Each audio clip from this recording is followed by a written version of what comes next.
ನಮ್ಮ ಗವಿಸಂಪದ YouTube channel ಈಗ ದಾಸೋಹಂ ಎಂದು ಬದಲಾಗಿದೆ. ಲೈಕ್ ಮಾಡಿ ಹಾಗೂ ನಿಮ್ಮ ಕುಟುಂಬ ಮತ್ತು ನಿಮ್ಮ ಸ್ನೇಹಿತರಿಗೆ ಶೇರ್ ಮಾಡಿ ಮತ್ತು ನಿಮ್ಮ ಅನಿಸಿಕೆಗಳನ್ನು ಕಮೆಂಟ್ ಮೂಲಕ ತಿಳಿಸಿ. ಓಂ ಶ್ರೀ ಗುರು ಶಂಭುಲಿಂಗಾಯ ನಮಃ. ಜ್ಞಾನ ಪ್ರತಿಪಾದನ ಸ್ಥಳದ 35ನೇ ಪದ್ಯ. ಜ್ಞಾನಿಯ ಅಂದವನು ಅರಿಯವೆಂಬರು ಅನುಮಾನವೇಕೆ ಅವನಂಗತಾನೆ ಸೂಚಿಸುತ್ತಿದೆ. ಹಿತವಿದು ಅಹಿತವೆಂಬ ತಿಳಿವಿಗೆ ವಿಷಯ ವಿರತಿಯ ಸೂಚನೆ ವಿರತಿಗೆ ವಿಶ್ವದ ನುತಿವೆತ್ತ ಶಮೆ ತಾನೆ ಸೂಚನೆ ಶಮೆಗೆ ಸನ್ಮತವಾದ ಪರಮುಕ್ತಿ ಪದದ ಒಲುಮೆ ಸೂಚನೆ. ಜ್ಞಾನಿಯ ಅಂದವನು ಅರಿಯವೆಂಬರು ಅನುಮಾನವೇಕೆ ಅವನಂಗತಾನೆ ಸೂಚಿಸುತ್ತಿದೆ. ಪರಮುಕ್ತಿಯೊಲುಮೆಗೆ ಗುರು ಸೇವೆ ಸೂಚನೆ ಗುರುಪಾದ ಸೇವೆಗೆ ವೇದಾರ್ಥ ಸೂಚನೆ ವರವೇದಾರ್ಥಕ್ಕೆ ಶರೀರಾದಿನೇತಿಯೇ ಸೂಚನೆ ಶರೀರಾದಿನೇತಿಗೆ ತಾನಾರೆಂಬುದೇ ಸೂಚನೆ. ಜ್ಞಾನಿಯ ಅಂದವನು ಅರಿಯವೆಂಬರು ಅನುಮಾನವೇಕೆ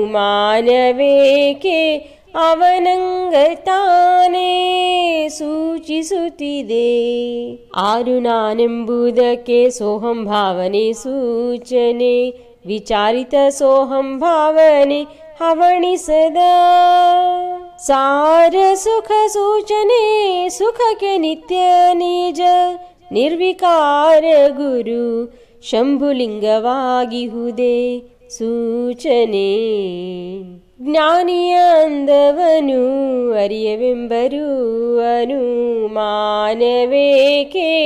ಅವನಂಗತಾನೆ ಸೂಚಿಸುತ್ತಿದೆ. ಸ್ಮರಣೀಯ ಪೂಜ್ಯಪಾದ ಸದ್ಗುರುಗಳ ಶ್ರೀ ಚರಣಾರವಿಂದಗಳಲ್ಲಿ ದಂಡೋತ್ ನಮಸ್ಕಾರಗಳನ್ನು ಸಮರ್ಪಿಸಿ ಶುದ್ಧ ಬುದ್ಧಿಗೆ ಸಾಕ್ಷಿಯೋ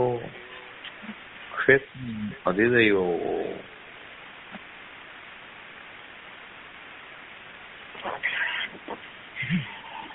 ಪೂಜ್ಯಪಾದರಾದ ಗವಿಸಿದ್ದೇಶ್ವರರ ಶ್ರೀ ಚರಣಾರವಿಂದಗಳಿಗೆ ನತಮಸ್ತಕನಾಗಿ ಈ ಮಹಾನ್ ಜ್ಞಾನ ಯಜ್ಞದಲ್ಲಿ ಜೀವಂತ ದೇವರಾಗಿ ಇದೊಂದು ವಿಸ್ಮಯಕಾರಿ ಘಟನೆ. ಈ ದಿನದಲ್ಲಿ ಇದು ಇಷ್ಟು ಸುಂದರವಾಗಿ ಇಷ್ಟು ಶಾಂತವಾಗಿ ಇಷ್ಟು ವ್ಯವಸ್ಥಿತವಾಗಿ ನಡೆಯಲಿಕ್ಕೆ ಈಶ್ವರನ ಕರುಣೆಯೇ ಕಾರಣ ಅಂತ ನಾನು ಭಾವಿಸ್ತಾ ಇದ್ದೆ. ಈಶ್ವರನ ಕರುಣೆಯನ್ನು ಪಡೆದಂಥ ಭಕ್ತಿ ಸಂಪನ್ನರೇ, ನಿಮ್ಮೆಲ್ಲರಿಗೆ ನನ್ನ ಶರಣು ಶರಣಾರ್ಥಿಗಳು. ನಿನ್ನಿನ ದಿನ ಗುರುಗಳು ನಮಗೇನು ಅಪ್ಪಣೆ ಮಾಡಿದ್ರು ಅಂದ್ರೆ, ನಿಜವನರಿದ ಯೋಗಿಗೆ ಆವ ಕರ್ಮದ ಕಾಟವೂ ಇಲ್ಲ. ಇದೇ ಹೌದಲ್ ರುದ್ರಣ್ಣ? ಆವ ಕರ್ಮ ಅಂದ್ರೇನು? ಪಾಪ ಕರ್ಮವಾಗಲಿ ಪುಣ್ಯ ಕರ್ಮವಾಗಲಿ. ಆವ ಕರ್ಮ ಅಂತಂದ್ರೆ ಏನಂದ್ರಲ್ಲಿ? ಪಾಪ ಕರ್ಮವಾಗಲಿ. ಹೌದಿಲ್ಲ? ಅಜ್ಞಾನ ದಿಶೆಯಲ್ಲಿ ದೇಹಾದೇಂದ್ರಿಯಗಳ ಪಡಿ ಪದಾರ್ಥಗಳಿಗೆ ನಾನೆಂಬುವಂಥ ಅಹಮಿಕೆಯನ್ನು ಜೋಡಿಸೋದ್ರಿಂದ ಜೀವನ ಏನಾಗಿದ್ದ? ಬಂಧಿತನಾಗಿದ್ದ. ಪಾಪ ಯೋನಿಗಳು, ಪುಣ್ಯ ಯೋನಿಗಳು, ಸ್ವರ್ಗಗಳು, ನರಕಗಳು, ಏನೇನೋ ಬಂಧನದ ಸುಳಿಯಲ್ಲಿ ಸಿಲುಕಾಕೊಂಡಿದ್ದ. ಯಾವಾಗ ಅಹಂಕಾರ ವೃತ್ಯಾರೂಢ ಚೈತನ್ಯವು ಜೀವನನ್ನ ದಾಟಿ ದೇವನ ಪಾದಕ್ಕೆ ಬಳಿ ಸಾರ್ತಲ್ಲ, ಹೌದಿಲ್ಲ? ಅಪ್ಪಗಳು ಹೇಳಿದ ಪ್ರಮಾಣ ನಂದು ನಂದು ಅನ್ನೋದನ್ನ ನ ತೆಗೆದು ನೀ ಮಾಡಂತ ಹೇಳಿದ್ದು ನೆನಪು ಮಾಡೇನಿಲ್ಲ ಅದನ್ನಲ್ಲಿ. ಹಾಗೆ ದೃಶ್ಯರೂಪವಾದ ಜಗತ್ತು ಇತರೆ ನೆತ್ತಿ ಶೂನ್ಯವಾಗಿರೋಣದರಿಂದ ಅವುಗಳನ್ನು ಅರಿವು ನಾನು ಎಂಬಂತಹ ಹೊರವಿವೇಕಿ ಪುರುಷ ಅವ ಏನ್ ಮಾಡ್ತಾನೆ ಅಂತಂದ್ರೆ ದೇಹವನ್ನು ಇಟ್ಕೊಂಡು ಇದೇ ಸಂಸಾರದಲ್ಲಿನೇ ಏನಪ್ಪಾ ಜ್ಞಾನಿಗಳಿರೋ ಊರೊಂದು ಬೇರೆ ಐತೆ ಅಂತಂದ್ರೇನ ಇಲ್ಲ ಜ್ಞಾನಿಗಳು ತಿನ್ನೋ ಜ್ವಾಳ ಗೋಧಿ ಬೇರೆ ಇದಾವನ ಇಲ್ಲ ಏನ್ ನಿಮ್ಮೆಲ್ಲರ ಮಧ್ಯದಲ್ಲಿಯೇ ಆ ಪುಣ್ಯ ಪುರುಷ ಅವ ಬದುಕನ್ನು ಮಾಡುವಾಗ ಅವನ ಶರೀರ ಯಜ್ಞಕ್ಕಾಗಿ ನಡೆಯುವಂತಹ ಕರ್ಮಗಳಿಂದ ಘಟಿಸಿದಂತಹ ಅವನಿಗೆ ಫಲ ಕೊಡುವುದಿಲ್ಲ, ಅವನಿಗೆ ಅದು ಜನ್ಮಕ್ಕೆ ಕಾರಣ ಆಗುವುದಿಲ್ಲ ಅನ್ನೋದನ್ನ ನಿನ್ನೆ ನೋಡಿದ್ವಿ. ನಿನ್ನೆ ನೋಡಿ ಇವತ್ತು ಒಂದು ಹೆಜ್ಜೆ ಮುಂದೆ ಹೋಗ್ಬೇಕಾಗ್ಯದ. ನಿನ್ನಿನ ದಿನದಿಂದ ಪ್ರವಚನದಲ್ಲಿ ಏನ್ ಕೇಳಿರಲ್ಲ ಹಾಗೆ ನೀವು ಜೀವನವನ್ನ ಪ್ರತಿನಿತ್ಯದಲ್ಲಿ ಪ್ರಯತ್ನಪೂರ್ವಕವಾಗಿಯೋ ಇನ್ನೂ ಒಂದಿಷ್ಟು ಹೆಜ್ಜೆ ಮುಂದೆ ಹೋಗಿ ಕಷ್ಟದಾಯಕವಾಗಿಯೋ ನೀವು ನಡೆಸ್ತಿದ್ರಿ ಅಂದ್ರೆ ಆಗ ನಿಮ್ಮ ಹೆಸರು ಯೋಗಿ. ಏನ್ ಅನ್ಬೇಕು ನಿಮಗಾಗ? ನಿಮ್ಗೆ ಏನ್ ಹೆಸರು? ಆಗ ನಿಮ್ ಯೋಗಿ. ಅಷ್ಟೇನ್ ಸರಳ ಐತೇನ್ರಿ ರುದ್ರಣ್ಣ? ಅದು ನಿನ್ನೆ ಹೇಳಿದ್ದೆಲ್ಲ ಅಷ್ಟು ಸರಳ ಐತೇನ್ರಿ ಜೀವನದಾಗ? ಸ್ವಲ್ಪ ಸ್ವಲ್ಪ ಪ್ರಾರಂಭದಲ್ಲಿ ಕಷ್ಟ ರೂಪವಾಗಿ ನೀವು ಪ್ರಾರಂಭ ಮಾಡ್ಬೇಕದನ್ನ. ಜನ್ಮ ಜನ್ಮಾಂತರಿಂದ ಅಹಂಕಾರವನ್ನು ತಾಳಿ ಮಾನಾಪಮಾನಗಳ ಹಗ್ಗದಲ್ಲಿ ಕಟ್ಟಿಸಿಕೊಂಡವರಿಗೆ ಒಂದೇ ದಿನ ಮಾನಾಪಮಾನಗಳನ್ನ ಮೆಟ್ಟಿ ನಿಲ್ಲುದು ಅಷ್ಟೇನ್ ಮಾತಾಡಿದ್ರೆ ಸರಳ ಐತೇನದು? ಇಲ್ಲ. ಅಥವಾ ಕರ್ಮಗಳ ಲೇಪನ ಇಲ್ಲದೆ ಬದುಕುದಷ್ಟು ಸರಳ ಐತೇನದು? ಇಲ್ಲ. ಅಂದ್ರೆ ಅಲ್ಲಿ ಏನ್ ಮಾಡ್ಬೇಕಂತ ಒಂದು ವಿಶೇಷ ಒತ್ತಿ ಏನ್ ಹೇಳಕತ್ತೀನಲ್ಲ ಅಂತಂದ್ರೆ ಯೋಗ ಅಂದ್ರೆ ಇಷ್ಟಪಟ್ಟೋ ಕಷ್ಟಪಟ್ಟೋ ಸಹಜವಾಗಿಯೋ ಒತ್ತಡವಾಗಿಯೋ ನೀವು ನಿಮ್ಮ ಅಧಿಕಾರಕ್ಕೆ ಅನುಗುಣವಾಗಿ ಈ ಹಿಂದೆ ಕೇಳಿದಂತ ತತ್ವಜ್ಞಾನವನ್ನ ಜೀವನದಲ್ಲಿ ಅಳವಡಿಸಿಕೊಂಡು ನಡೀತಿರ್ಲ, ಆಗ ನಿಮಗೆ ಹೀಗೆ ಅನ್ಬೇಕು ಅಂತ ಹೇಳಿ ನಿನ್ನಿನ ಮಾತನ್ನ ಹೇಳಿದ್ದೆ. ಇದನ್ನ ಮತ್ತ್ಯಾಕೆ ವಾಪಸ್ ಹೇಳಕತ್ತೀನಿ ಅಂದ್ರೆ ಹೇಳದೆ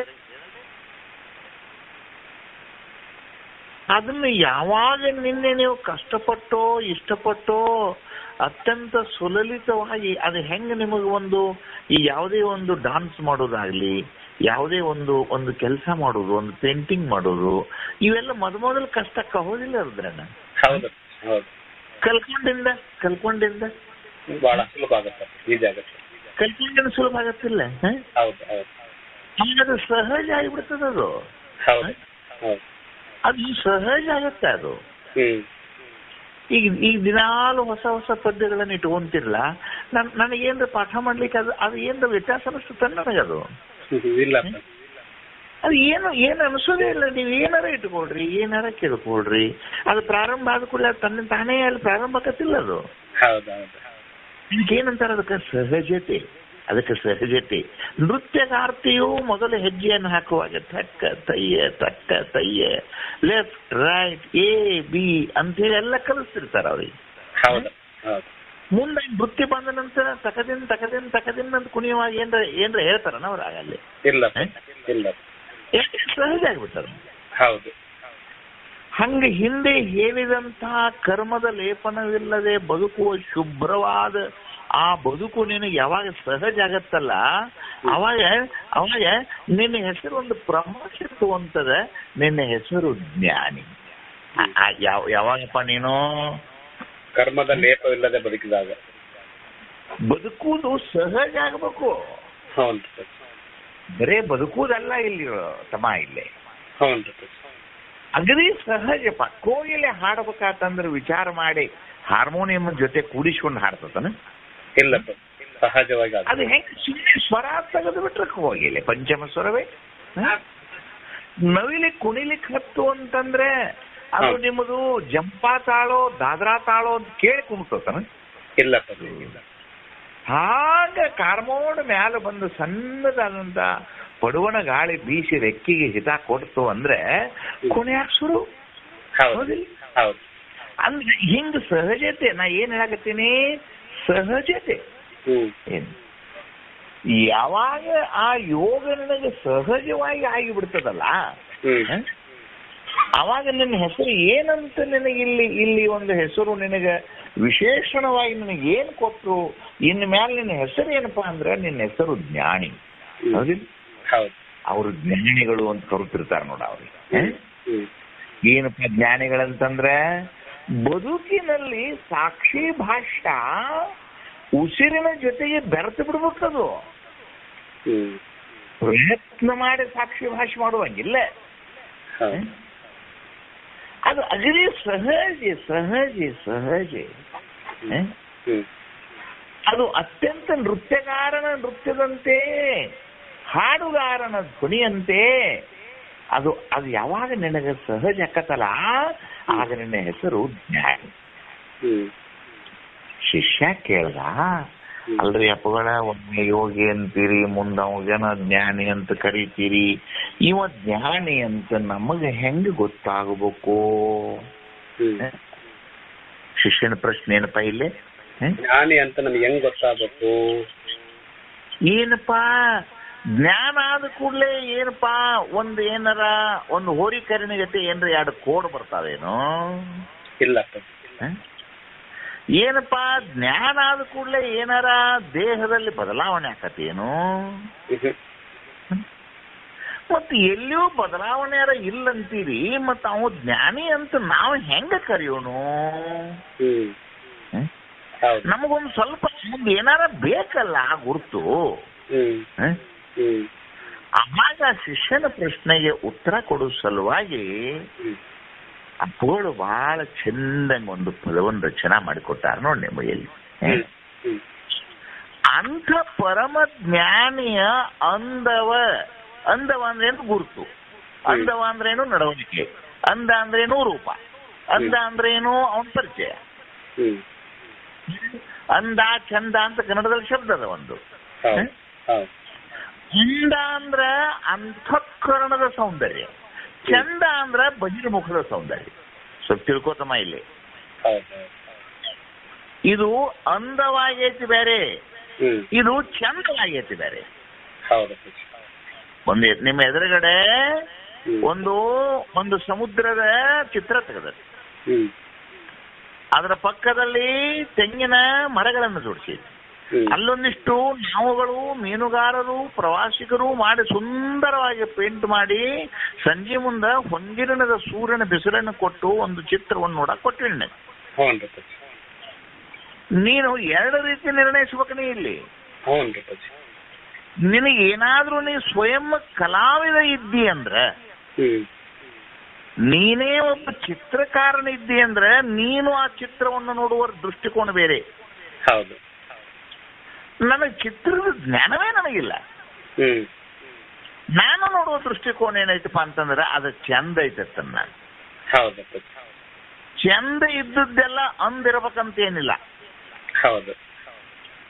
ಅಂದವನ್ನು ನೋಡೋವನು ಯಾರು ಅಂತಂದ್ರೆ ಅವನು ಸ್ವಯಂ ಕಲಾವಿದಿರ್ತಾನ. ಅವ ಪ್ರತಿಯೊಂದನ್ನೆಲ್ಲನೂ ಗಮನಿಸ್ತಿರ್ತಾನ. ಮುಂದಿನ ತೆರೆ ಅತಿ ಎತ್ತರ ಬಂದ ಹಿಂದಿನ ತೆರೆ ನೀ ಸಣ್ಣದು ಮಾಡಿದ್ದಿ ಅಂದ್ರೆ ಅದು ಚಂದ ಕಾಣ್ತತಿ, ಅಂದಲ್ಲ. ಏನ್ ಹೇಳಕತ್ತೀನಿ ನೋಡು. ಅಂದ್ರೆ ಸಮುದ್ರದ ತೆರೆಗಳು ಆರೋಹಣ ಕ್ರಮದಾಗ ಬರ್ತಾವು. ನೀನು ಸೀಸಿನ ಗೆಳಿ ತಗೊಂಡು ಮುಂದಿನ ತೆರೆ ಮಾಡಿ ದೊಡ್ಡದು ಮಾಡಿ ಹಿಂದಿನ ತೆರೆ ಸಣ್ಣದು ಮಾಡಿದಿ ಅಂತಂದ್ರೆ ನಿನಗೆ ಚಿತ್ರಕಾರನಿ ಅಲ್ಲಂತ ಅರ್ಥ.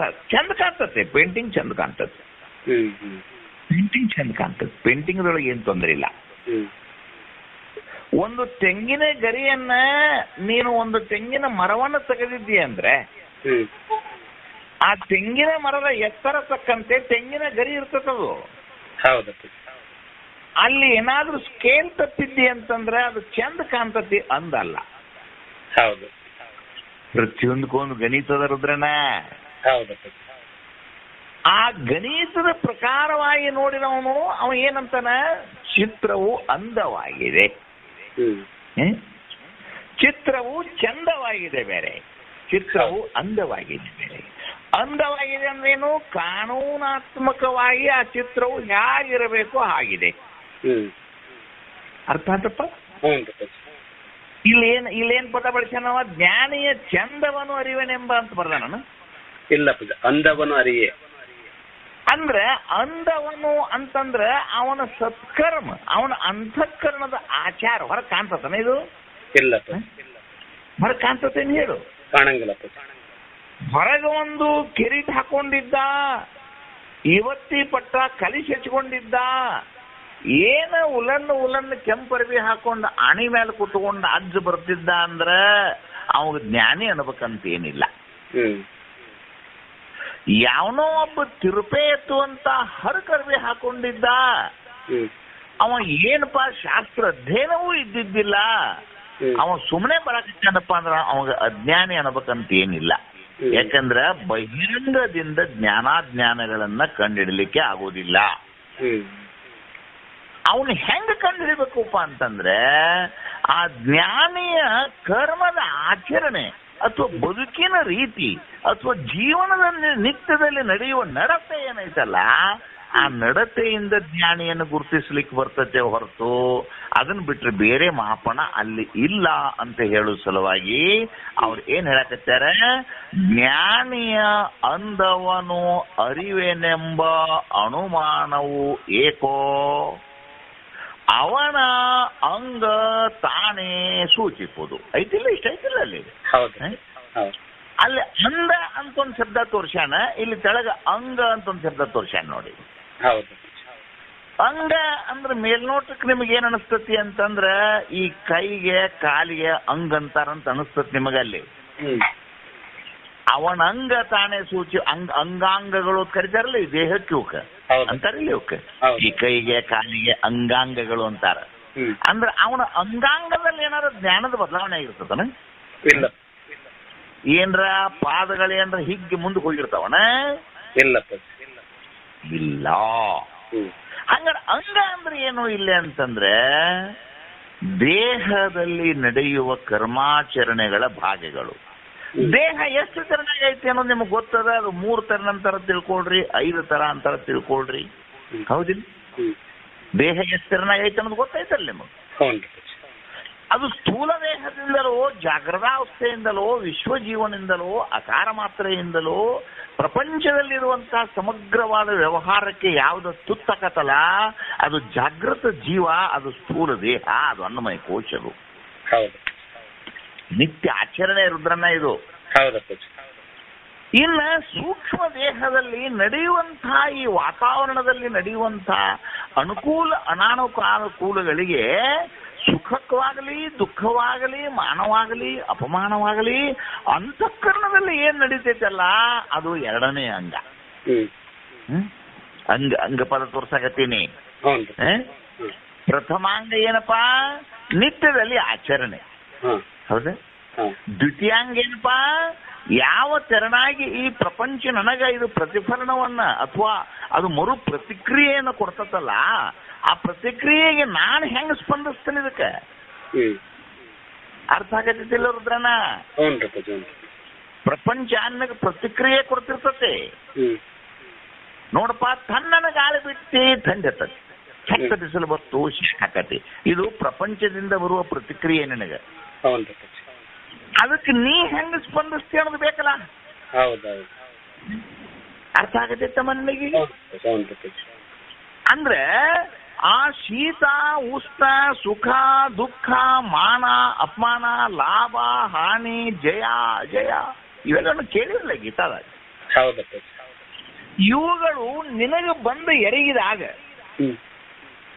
ಇವು ಬಂದು ನಿನ್ನ ಮೇಲೆ ಎರಗುತ್ತಾವ. ಈಗ ಅವಾಗ ನೀ ಹೆಂಗ ಅವುಗಳನ್ನು ಸ್ವೀಕರಿಸ್ತೀಯ ಅನ್ನೋದು ಬೇಕಲ್ಲ? ಅದು ದ್ವಿತೀಯಾಂಗ, ಹೌದಿಲ್ಲ? ಹಾಗೆ ಕಾರಣಾಂಗಗಳು, ಸುಖ ದುಃಖಾದಿಗಳು, ಸಮಾಧಿ ಸ್ಥಳಗಳು, ನಿರ್ವಿಕಲ್ಪತೆಗಳು, ದೇಹವನ್ನು ಈಡಾಡುವಂತಹ ಆ 3ನೇ ಅಂಗವು ಕೂಡ ಅದು ಆ ಜ್ಞಾನಿಯ ಆಚರಣೆಯಿಂದ ನಿನಗೆ ಗೊತ್ತಾಗತ್ತಂತ ಹೇಳ್ತಾನವ. ಅವನಂಗ ಅಂದ್ರೇನು? ನೀವು ಅಂಗಕ್ಕೆ ಏನಂತ ಅರ್ಥ ಮಾಡ್ಕೋಬೇಕು? ಅವನ ದಿನಚರಿ ಅಂತ ತಿಳ್ಕೊಂಡ್ಬಿಡ್ಬೇಕು. ಅವನ ದಿನಚರಿಯಿಂದ ನೀವು ತಿಳ್ಕೊಬೇಕಿದಾನೆ. ನಿನ್ ಬೇರೆ ಲಕ್ಷಣ ಇಲ್ಲ ನನಗೆ. ಹೌದಪ್ಪ. ದಿನಚರಿಯಿಂದ ತಿಳ್ಕೋ.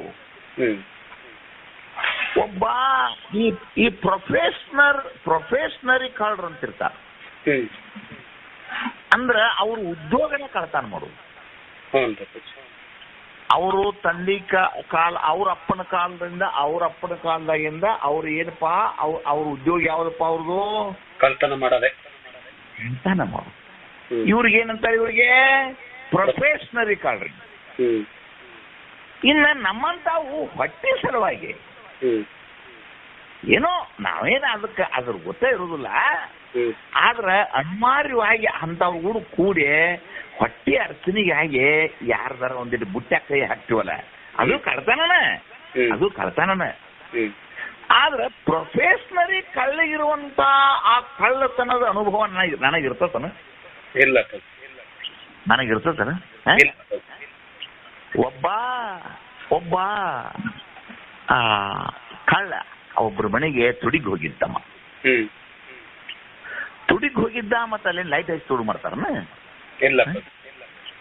ಮೆಲ್ಲಕ ಆ ಬಾಗ್ಲಾ ತಪ್ಸಿ ಅದೇನ ಕಿಟಕಿ ಪಡಿಕೆ ಹಂಗ ಏನಾರ ಮಾಡಿ ಮೆಲ್ಲಕ ಒಳಗ್ ಹೋಗಿ ಮನ್ಕೊಂಡವ್ರ ಕಾಲು ಸಹಿತ ತುಳಿಲಾರ್ದಂಗ ಅಗದಿ ಮೆಲ್ಲಕ ಒಳಗ ನೋಡ್ರಿ. ನೀವು ಇಟ್ಟ ಸಾಮಾನ್ ನಿಮಗ್ ಸಿಗುದಿಲ್ಲ ಆಗಲಿ.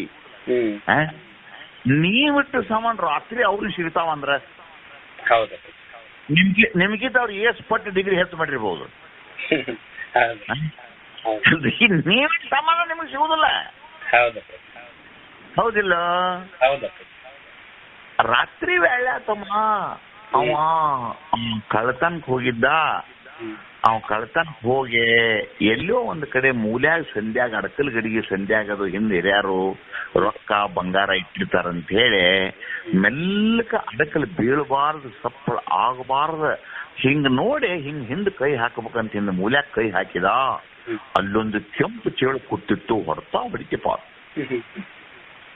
ಕೆಂಪು ಚೇಳು ಕಟ್ಟದ ಬಿಡಿತು ನಡುವಿನ ಬಳ್ಳಿಗೆ. ನಿನಗೆ ಹೇಳ್ತೀನಿ, ಕೆಂಪು ಚೇಳು ಕಡಿದ್ರೆ ಹೆಂಗಾಗಿರ್ಬೇಕು ರುದ್ರಣ್ಣ? ಈಗ ನಿನಗೆ ಹಗಲಿ ಕಡಿತಿರ್ತೀವಪ್ಪ, ಚೇಳು ಕಡಿದ್ಕೊಳ್ಳ ನೀ ಏನ್ ಮಾಡ್ತಿ ಈಗ? ಅದು ಏನ್ ಮಾಡ್ತೀಯ ಚೇಳು ಕಡಿದ್ಕೊಳ್ಳೆ?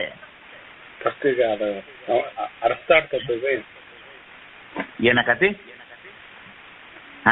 ನೋವಾಗತ್ತೆ, ಕೂಗಾಡ್ತೀವಿ, ಮತ್ತೆ ಅದಕ್ಕೆ ಔಷಧ ಅಂದ್ರೆ ಏನ್ ಚೇಳು ಕಡಿದ ಕೂಡಲೇ ಅಯ್ಯೋ ಅಂತೀಯೋ, ಯಪ್ಪ ಅಂತೀಯೋ, ಏನಂತಿ?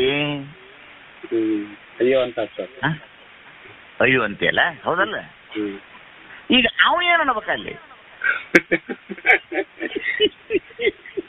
ಈಗ ನಗುತ್ತಾನ ನೋಡ. ಚೇಳು ಕಡ್ದತ್ತಿಲ್ಲ? ಅಯ್ಯೋ ಅಂದ್ರೆ ಏನಕತ್ತತಿ ಸದ್ಯ? ಮತ್ತೆ ಸಿಕ್ಕಾಯ್ಕೊಳ್ತಾನಪ್ಪ. ಉರಿಯಾಕತ್ತಿಲ್ಲ? ಹೌದಪ್ಪ. ಉರಿಯಾಕ ಹತ್ತುದು ಬಿಟ್ಟು ಬಳ್ಳನ ಅರ್ಧ ಕಡಿದ್ರು ಅಯ್ಯೋ ಅಂತಾನ ನಾವ? ಇಲ್ಲಪ್ಪ.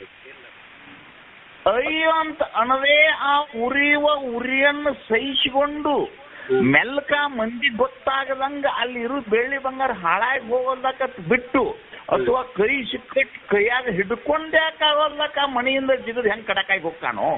ಹೌದಪ್ಪ. ಅವಾಗೇನಂತಾರು ಪ್ರೊಫೆಷನರಿ ಕಳ್ಳ ಅಂತಾರ ಅವ್ರು. ಹಿಂಗ್ ಚುಚ್ಚಿದ ಕೂಡಲೇ ಅಯ್ಯೋ ಅಂದ್ರ ಅನುಭವ ಇಲ್ಲ. ಹಂಗ ಈ ಪ್ರಕೃತಿ ರೂಪ ಶಿವನ ಸಂಸಾರದೊಳಗ ಇದು ಶಿವನ ಸಾಮ್ರಾಟ ಜಗತ್ತಿದು. ಇಲ್ಲಿ ಚೇಳು ಕಡವತ್ತ ನಿನಗೆ. ನಿನಗೆ ಇಲ್ಲಿ ನಿನಗೆ ಚೇಳು ಕಡುವುದಿಲ್ಲ ಅಂತ ನೀ ತಿಳ್ಕೊಳಕ ಹೋಗ್ಬೇಡ. ಇಲ್ಲಿ ದಿನ ಕಡುತ್ತಾವ. ಇದೇನು ಅವ್ ಕಥೆಯೊಳಗ ನಾನು ಒಂದ ದಿನ ಕಡ್ದದ್ದು ಹೇಳಿನಿ. ಇಲ್ಲಿ ಏನ್ ಚೇಳು ಕಡುದಿಲ್ಲ. ಅಥನೇ ಅಪ್ಪ ಅವರು ಒಮ್ಮೆ ಬೆಳಗ್ಗೆ ಪೂಜಾ ಮುಗಿಸ್ಕೊಂಡು ಹೊರಗೆ ಬರ್ತಿದ್ರು. ಯಾವನೋ ಒಬ್ಬ ಭಕ್ತ ಅವಂಗೇನೋ ಅವಂಗ ಚಲೋ ಆಗಿತ್ತು, ಒಂದ್ ತೊಲೆ ಚೈನಾ ತಂದ ಅಪೋಳ್ದ ಬಾಗಲ ಹೊಸಲಿ ದಾಟೋ ಹೊಸಲಿ ಮೇಲೆ ಹಾಕಿ ಹೋಗಿದ್ದ. ಆ ಕಡೆಯಿಂದ ಬಂದ್ರು ಮತ್ತು ಚೈನ್ ಬಂಗಾರ ಚೈನಾ ಫಳ ಫಳ ಫಳ ಹೊಳ್ಯಾಕತ್ತಿತ್ತು. ಹುಡುಗ ಕರಿ ಕೈಲಿನ ಹೊಸಲಿ ಮ್ಯಾಲ ಚೈನಾ, ಒಂದ್ ತೊಲಿ ಚೈನಾ ಫಳ ಫಳ ಫಳ ಹೊಸ ಚೈನ್ ಹೊಳ್ಯಾಕತ್ತಿತ್ತು. ಅದನ್ನ ನೋಡಿದ್ರು ಅಯ್ಯೋ ಅಂದವ್ರ ಹಿಂದಿಕ್ಸರು ಚೇಳ್ ಕಡದನ ಇಲ್ಲ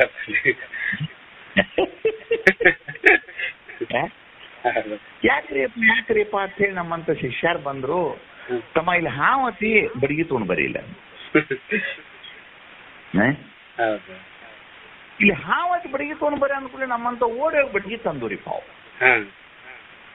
ಅದನ್ನ ತಗೊಂಡ್ ಮೆಲ್ಲಕ್ಕೆ ಕೈಲಿ ಹಿಡಿಬೇಡ್ಲೆ, ಆ ಬುಡಕ್ ಅದ್ರ ಬಡಿಗಿಲಿ ಅದ್ರ ಸಿಗಿಸ್ಕೊಂಡ ಸತ್ತ ಹಾವು ಹೋಗಿ ಹೊರಗಂತ ತಿಪ್ಪ ಹೋಗ್ಬಿಟ್ಟಿರಲ್ಲ ಹಂಗ ಹೋಗದೆ ಬಿಡ್ರಿ ಅದನ್ನ. ಕಡುಕತಿಲ್ಲ ಕೇಳ ಕಡುಕತಿಲ್ಲ.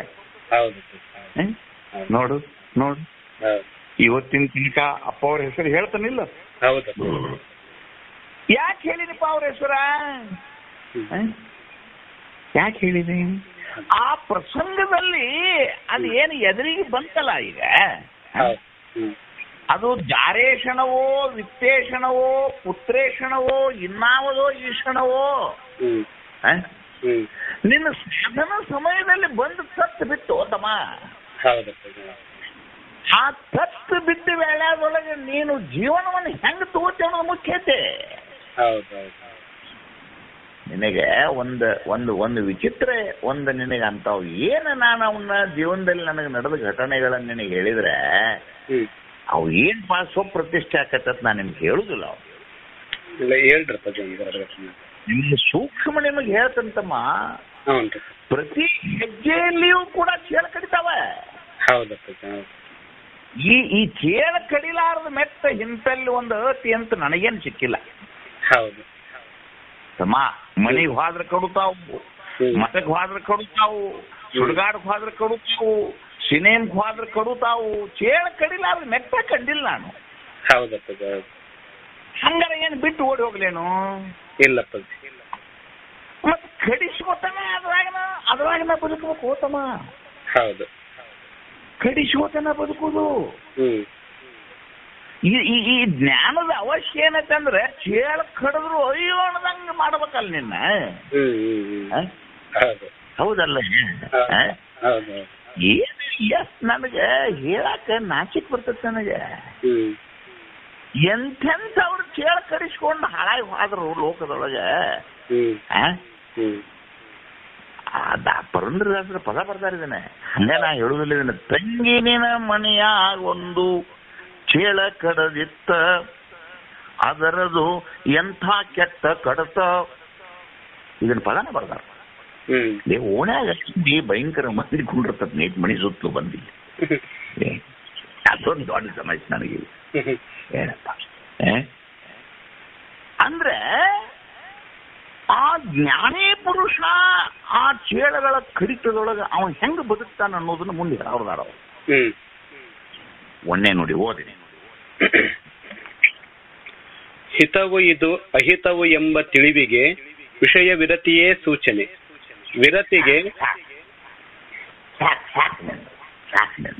ಇದೇನು ಹೊಸದನ್ನಪ್ಪ ಇದವ್ರು ಬರ್ದದ್ ನಿನಗೆ.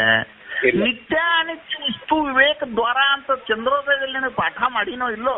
ಹೌದಾ? ನೋಡು, ಒಂದ್ ವಿಚಿತ್ರ ಹೇಳ್ತಂತಮ್ಮ ನಿನಗೆ.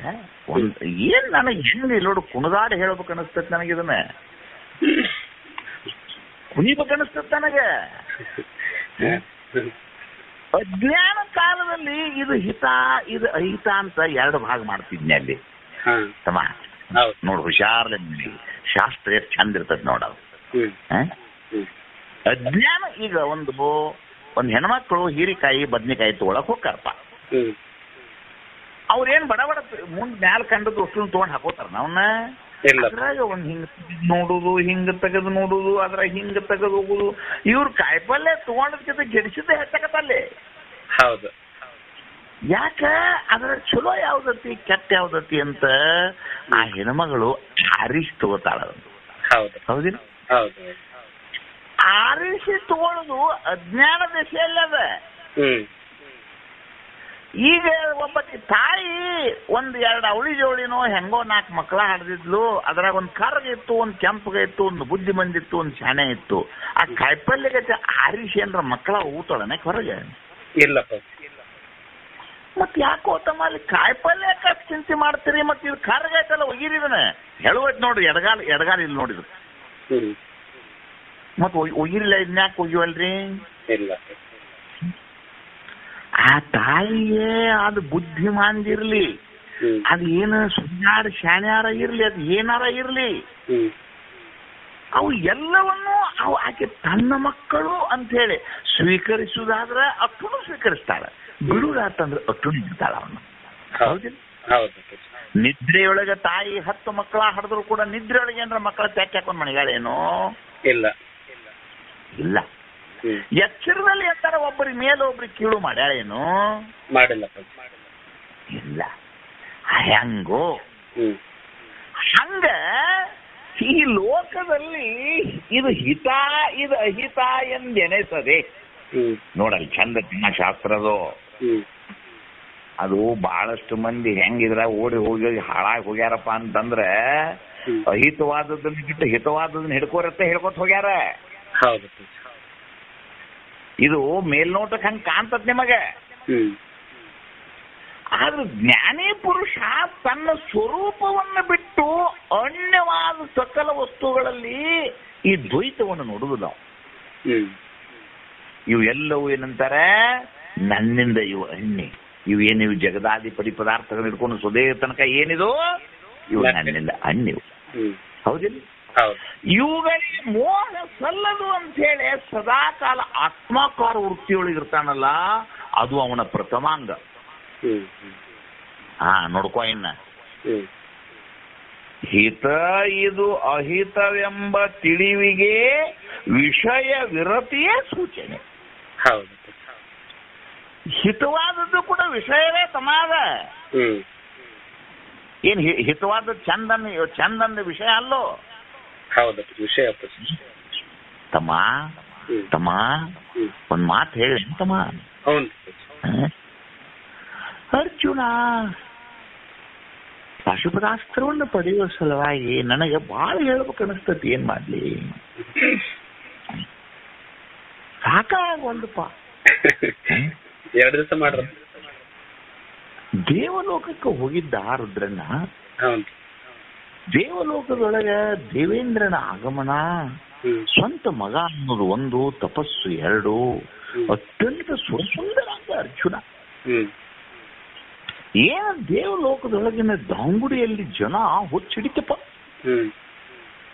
ದೇವೇಂದ್ರ ತನ್ನ ಪಕ್ಕದ ಸೀಟ್ನಾಗ ಕುಂಡ್ರಿಸಿಕೊಂಡ ಮಗನ್ನ ಪ್ರತಿ ದೇವೇಂದ್ರನಂತೆ ಹೊಳುತ್ತಿದ್ದ.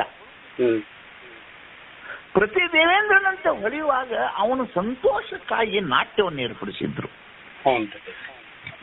ನಾಟ್ಯ ರಾಣಿ ಊರ್ವಶಿ. ಆ ನಾಟ್ಯ ರಾಣಿ ಊರ್ವಶಿ ಬಂದು ನನಗೆ ಹೇಳ್ತಾನೆ, ಹಿಂಗ್ ನೃತ್ಯ ಮಾಡ್ತಿದ್ಲು ತಮ್ಮ.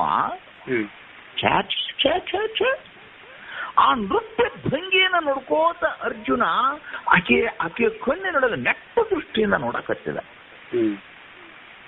ನೋಡಕತ್ತಿದಾಗ ದೇವತೆಗಳಿಗೆ ದೇವೇಂದ್ರನಿಗೆ ಏನ್ ಅನಿಸ್ತು ಅಂದ್ರೆ, ದೇವಲೋಕದ ಭೋಗ ಅಂದ್ರೆ ಅಯ್ಯೋ ನಿಜ ಭೋಗ, ಬಹುತೇಕ ದೇವೇಂದ್ರನಿಗೆ ಸ್ವಲ್ಪ ಇಚ್ಛಾದಂಕ ಕಾಣ್ತಕ್ಕಿ ಮ್ಯಾಲ ಅಂತ ಹೇಳಿದೆ.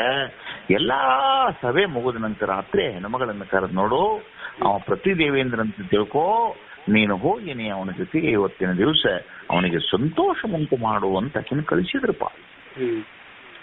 ಬಂದ ಕದಾ ಬಡದ್ಲು, ಕದಾ ತೆಗೆದ. ಆಕೆ ಹಾವ ಭಾವದಲ್ಲಿ ಅವನನ್ನು ಮೋಹಿಸಬೇಕಂತ ನಾಳೆ ಬಂದ್ಲು. ಯಾಕ್ರಿ ಅವರ ಹಿಂಗೆ ಮಾಡ್ತೀರಿ ಅಂದ. ಯಾಕ್ರಿ ಅವರ ಹಿಂಗ್ಯಾಕ್ ಮಾಡ್ತೀರಿ ಅಂತ ಅಂದ್ಕೊಳ್ಳಿ ಆಕೆ ಭಯಂಕರ ಸಿಟ್ಟು ಬತ್ತು.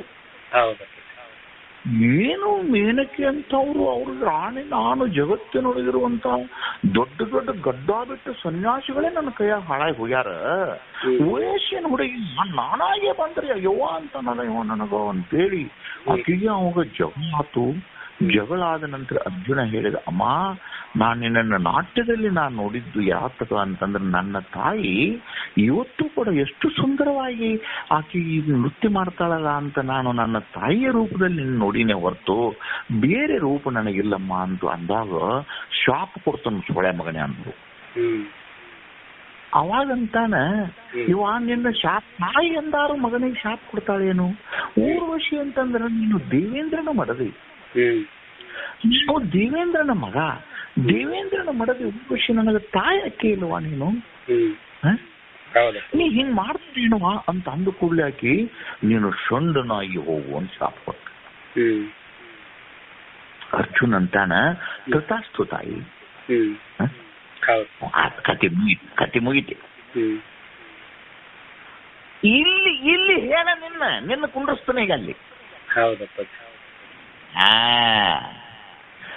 ಇಲ್ರಿ ಚಲೋ ಇದ್ಲ ಅಂದ್ರೆ ನಾವೇನು ಇದ್ ಮಾಡ್ತಿದ್ದಿಲ್ಲ, ಒಂದು ಸ್ವಲ್ಪ ನಮೂನಿ ಕಪ್ ಇದ್ಲ್ರಿ ಅದಕ್ಕೆ ಬಿಟ್ಟು ನಾನು ಇಲ್ಲ.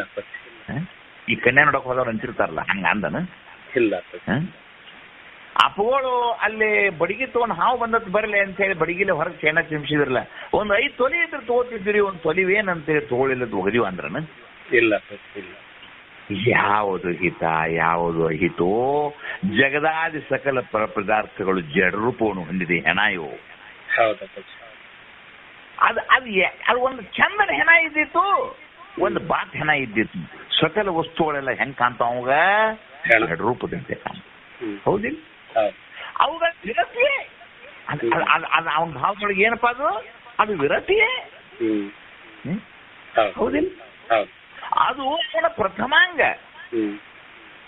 ಶಾಸ್ತ್ರದೊಳಗೊಂದು ಮಾತತ್ತಮ್ಮ, ಕಂಡದ್ದು ಬೇಡುವುದು ಏಂಜಲ್ಲಂತ, ಕೊಂಡು ಕೊಟ್ರ ಗಂಡಲ್ಲಂತ. ಸಂತ್ಯಾಗ ಹೋಗಿ ಸಿಕ್ಕದ್ದೆಲ್ಲ ಬೇಡಿದ್ರೆ ಗಂಡನ ಅವನ ಆರ್ಥಿಕತೆ ಏನು, ಅದ್ರ ವ್ಯವಸ್ಥೆ ಏನು, ನನಗಿದು ಬೇಕೋ ಇದು ಬೇಡೋ, ಜ್ಞಾನ ಬೇಕೋ ಬೇಡೋ? ಒಬ್ಬ ಜ್ಞಾನಿಯಾಗಿ ನಿಂತನೇ ಸಂಸಾರದಲ್ಲಿ ನೀನು ತಿರುಗಾಡುವಾಗ ಲೋಕದಲ್ಲಿ ಇಂತಹ ಘಟನೆಗಳು ನಡೆಯತಾವಿವು. ಇಂಥ ಪ್ರಸಂಗ ಬಂದಾಗ ನಿನ್ನ ಅಂತಃಕರಣ ಅಗಳಾಡ್ಲಾರ್ದಂಗ ಸೋಹಂ ಭಾವದಲ್ಲಿ ನೀನು ನಿಂತ್ಕೊಂಡು ಇವು ಜಡವಸ್ತುಗಳ ಮೋಹ ನನಗ್ಯಾಕಂತ ಹೇಳಿ ನೀನು ನಿಂತುಕೊಂಡಿ ಅಂದ್ರೆ ಅದು ನಿನ್ನ ಪ್ರಥಮಾಂಗದು. ಮುಂದೆಂದು ವಿರತಿಗೆ ವಿಶ್ವದ ನುತಿವೆತ್ತ ಶಮೆತಾನೆ ಸೂಚನೆ. ನೋಡಪ್ಪ, ಶಮೆ ದಮೆ ಶ್ರದ್ಧಾ ಸಮಾಧಾನ ಉಪರಾಮ ತಿಕ್ಷಾ ಅಂತೆಲ್ಲ ಭಯಪಟ್ಟು ಮಾಡ್ರಿ ಇಲ್ಲೋ. ಹೌದಪ್ಪ. ಕ್ಷಮೆ ಅಂದ್ರೆ ಏನಂದ್ರೆ ತಮ್ಮ, ಹಿಂದೆ ನೋಡ್ತಾರಂತ ಬಿಡ್ತಿರ್ಲ ಅದಲ್ಲ ತಮ್ಮ. ಮನ್ಯಾಗ ಅಜ್ಜಿಗೆ ಬಿಡಿ ಸೇದ್ಬಿಡತ್ ಹೇಳ್ತಾರ ಅವ್ರು. ಅವ ಮಕ್ಕಳಿಗೆ ಮೊಮ್ಮಕ್ಕಳಿಗೆ ಡಾಕ್ಟರ್ಗೆ ಕಣ್ ತೆಪ್ಪಿಸಿ ಕಂಪೌಂಡ್ದಾಗ ಹೋಗಿ ಸೇರ್ತಾನ. ಕ್ಷಮೆನ ಇದೆ?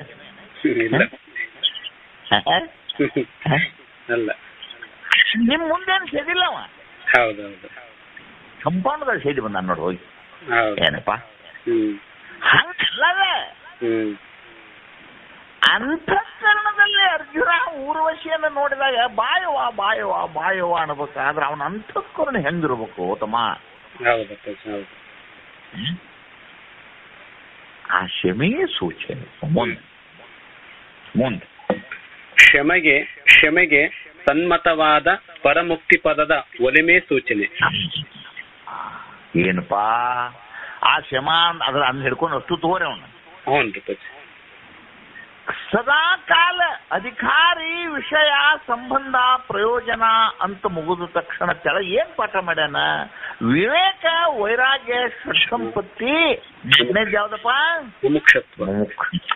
ಮುಮುಕ್ಷತ. ಸದಾ ಕಾಲ ನಿನ್ನ ಅಂತಃಕರಣದಲ್ಲಿ ನಿನ್ನ ನಾಡಿ ಏನಂತ ಬದುಕಿರ್ಬೇಕಂತಂದ್ರೆ ಸದಾ ಕಾಲ ಪರಮುಕ್ತಿಯ ಒಲುಮೆ. ಹೌದಿಲ್ಲ? ಎಂದೂ ಕೂಡ ಜೀವನದಲ್ಲಿ ತಪ್ಪಿ ಕೂಡ ವಿಷಯಗಳ ಕಡೆಗೆ ನೋಡದೆ ಸದಾ ಶಿವನೇ ಶಿವನೇ ಶಿವನೇ. ಹೆಂಗಿರ್ಬೇಕು ಪರಮುಕ್ತಿ ಒಲುಮೆ ಅಂದ್ರೆ? ಗುರುನಾಥ ಗುರುವೇ ಗುರುವೇ ಗುರುವೇ, ಸದಾ ಸದಾ ಸದಾ ಹಗಲಿ ಇರಳು ಏನು ಕನಸೋ ನೆನಸೋ ಎಚ್ಚೋ ಕಷ್ಟೋ ಸುಖನೋ ಸದಾ ಅಂತಃಕರಣದೊಳಗೆ ಪರಮಾತ್ಮನ ಕಡೆಗೆ ಕೇವಲ ನೆಟ್ಟ ದೃಷ್ಟಿಯಿಂದ ಬದುಕು. ನಿನ್ನ ಉಸಿರು ಕಾಕಂಡಿಕೆ ಒಳಗೆ ಪ್ರವಚನ ನಡೆದಿತ್ತಮ್ಮ. ಅಪ್ಪ ಅವರು ಕಾಕಂಡಿಕೆ ಪ್ರವಚನ, ಕೊನೆ ಪ್ರವಚನ 27-23 ದಿವಸ ಏನೋ ಮುಗಿದಿತ್ತು. ಪ್ರವಚನವಿಲ್ಲದೆ ಪ್ರಸಾದವಿಲ್ಲ ಅಂತ ಹೇಳಿ ಅಪ್ಪ ಅವರು ದೇಹದನ್ನೇ ಧಾರಣೆ ಮಾಡಿಕೊಂಡು ಬದುಕಿಕೊಂಡು ಬಂದ್ರು. ಕೊನೆಗಾಲದಲ್ಲೇ ಸ್ಪೀಕರ್ ಮುಂದೆ ಕೂತ್ಕೊಂಡು ಪ್ರವಚನ ಮಾಡುವಾಗ ಆ ದೇಹ ಪೂರ್ಣ ನಿರ್ವೀರ್ಯ ಆಗಿ ಕಾಲಗಳಿಂದ ತಂಪಾಕುತ್ತ ಬಂದ ಆ ಮುಂದಿದ್ದ ತಲೆ ಹಿಡ್ಕೊಳ್ಳೋದು ನೀಗದಕ್ಕ ಮೈಕಿನ ಕಡೆ ಬಗ್ತದೆ. ಹಿಂಗ ಮೈಕಿನ ಕಡೆ ಯಾವಾಗ ಬಗ್ಗೆ ಬಾಯಾಗ ಜೊಲ್ ಬಿಟ್ಟು ಪಕ್ಕದವ್ರ ಪಟ್ಟಕ್ಕನ ಮೈಕ್ ಸರಿಸ್ತವ್ರ ಯಪ್ಪ ಅಂದವ್ರ ಹಿಡಿದ್ರು. ಏನ್ ಕೆಳಗೆ 2 ಕೈ ಇದ್ದು ಅಲ್ಲ, ಹಿಂಗೇನ್ ಕೈ ಮುಗಿದ್ರು ರುದ್ರಣ್ಣ. ಜನರಿಗೆ ಎತಿ ಕೈ ಮುಗಿದ ಕೂಡಲೇ ಕುರ್ಚಿ ಬಿಡಿಸಿ ನಿಮ್ಮಂತವ್ರೊಂದಿಬ್ರು ಹಿಂಗ ಗಟ್ಟಿ ಹುಡುಗರು ಹಿಂಗ್ ಮುಕ್ಳಿ ಬಿಡಕ್ ಕೈ ಹಾಕಿ ಹಿಂಗ್ ಮೆಲ್ಕ ತಗೊಂಡ್ ಹಿಂಗ್ ಕಾರ್ನಾಗ ಇಟ್ಕೊಳ್ಳೋ ಮುಂದೆ ಮಹಾಜನತೆ 10,000 ಗಂಟ್ಲೆ ಜನತೆಗಳ ಕಡೆ ಹಿಂಗ ಕೈ ಮುಗಿದು 2 ಸಲ ನೆಟ್ಟಗ ಕಣ್ಣಿಗೆ ಅಷ್ಟ್ರು ನೋಡಿ ಹಿಂಗ ಕಣ್ಣು ಮುಚ್ಚಿಕೊಂಡು ಕೈ ಮುಗಿದವ್ರು ಓದ ಕಟಿಗಾಗಿಡೋ ಮಟ್ಟ ಮುಗಿದ ಕೈ ತೆಗಿಲೇ ಇಲ್ಲ. ಏನ್ ಮಾಡವಪ್ಪ? ಹೆಂಗ ಜನರನ್ನ ನೋಡಿದ್ರ ಅಂದ್ರ ತಮ್ಮ, ಕ್ಯಾಮ್ರಾದವ್ರು ಹೊಡ್ಕೋತಾರಲ್ಲ ಕ್ಯಾಮ್ರಾ, ಹಂಗ ಇಡೀ ಜನತೆಯನ್ನು ಕಣ್ತುಂಬ ನೋಡಿ ಅಷ್ಟೂರು ಚಿತ್ರವನ್ನು ಕಣ್ಣಿಗೆ ಹೇರಿದ್ರು. ಕೆಳಗೆ ಬಿದ್ದಂತ 2 ಕೈಯ ಎದಿ ಕಡೆ ಹಿಂಗ ಮುಗಿದ ಬಳ್ಳಿ ಸಿಗಿಸಿ ಹಿಂಗ್ ಹಿಡ್ಕೊಂಡ್ರ. ಬೋಣ ಹಿಂಗ್ ಹಿಡ್ಕೊಳ್ಳೋದು ನೀಗ್ಲಿಲ್ಲ, ಹಿಂಗ ಅಗಡಕ್ ಹಚ್ಚಾರ. ಅದನ್ನ ಮೆಲ್ಕ ತಗೊಂಡ್ ಹಂಗ ಆಗಿಂದಾಗ ಡಾಕ್ಟ್ರು ಅದು ಇದು ಮುಂದಿನ ಮಾತು ನಡೆದೋತು.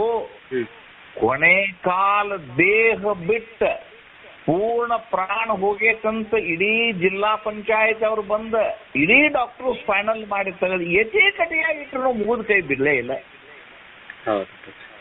ನಾನು ವಾದ್ಯಂದ್ರೆ ಬೀಳ್ಬೇಕಲ್ಲ ತಮ್ಮ ಕೈ ಅವ. ಎಷ್ಟು ಪರಮುಕ್ತಿ ಒಲಮೆ ಮೇಲೆ ಅದು ಮುಗಿದಿರ್ಬೇಕು ಹೇಳೋದು. ಎಷ್ಟರ ದೇಹದಲ್ಲಿ ಕೊನೆ ಗತ ಪ್ರಾಣ, ಕೊನೆ ಹಣಿ ರಕ್ತ, ಅಲ್ಲಿ ತನಕ ಉಪದೇಶವನ್ನು ನಿಂದಲಾರ್ದ ಮಾಡ್ತಾರಂದ್ರ ಆ ದೇಹ ಹೆಂಗ್ ರೆಡಿ ಮಾಡಿರ್ಬೇಕು ರುದ್ರನ? ನೋಡ್ಕೋರಿ. ಇದು ನಿಮ್ ಎದುರಿಗೆ ನಡೆದದ್ದು, ರಾಮಾಯಣದ ಕಥೆ ಹೇಳಕತ್ತಿಲ್ಲ.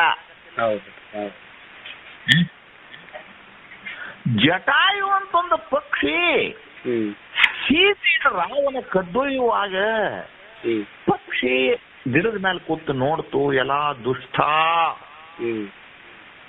ಪರಮಾತ್ಮನ ಲಕ್ಷ್ಮೀಪತಿಯನ್ನ ನೀನು ತಗೊಂಡು ಹೋಗ್ಯಲ್ಲೋ ದುಷ್ಟ, ನಾನು ದೇಹ ಆಕಾರ ಇತ್ತಂದ್ರೆ ನಿನ್ನ ಒದ್ದು ಕೆಡುತ್ತಿದ್ನಿ, ಖರೆ ಪಕ್ಷ ಆಗೀನಿ ಅಂತ ಒಂದು ಕ್ಷಣ ಸಿಟ್ಟು ಬತ್ತು.